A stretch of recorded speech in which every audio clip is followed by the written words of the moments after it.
Objectif pour les coureurs, décrocher une qualification pour la finale dans les différentes épreuves qui se sont courues sur les 2 jours.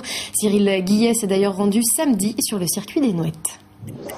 Avec plus de 300 compétiteurs et 65 clubs inscrits, la première demi-finale de roller vitesse sur route a répondu à toutes les attentes, avec entre autres un taux de participation record.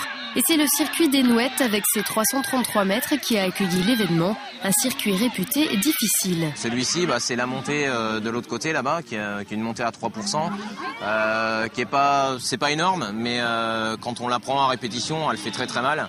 Et après, on a un très grand virage, une descente, une longue ligne droite, c'est très large, il faut être très puissant, il faut envoyer tout le temps, et c'est pour ça qu'il est très très physique ce circuit. Pendant 2 jours, les courses se sont enchaînées et dans ce type de championnat, les épreuves ne manquent pas. Il y a 4 types de courses dans ces sélections. Il y a une épreuve contre la montre qui est courte, qui est du sprint, c'est 200 mètres chronométrés, individuels. Après, nous avons des courses à points, où à chaque passage sur la ligne, les 2 premiers marquent des points. Et au sprint final, c'est les 3 premiers qui marquent des points. Et à gagner la course, non pas celui qui passe le premier, mais celui qui cumule le plus de points durant la course. Et demain, nous aurons 2 autres compétitions qui sont du 500 mètres vitesse. Ce sont des séries de 4 à 6 patineurs. Et puis la dernière épreuve sera une course élimination. C'est-à-dire tous les patineurs partent pour un certain nombre de tours et à chaque tour, on élimine 1 à 2 patineurs par tour jusqu'à qu'il n'en reste que 5. Et quand ils sont 5, il reste 2 tours pour en découdre et pour essayer de gagner cette course.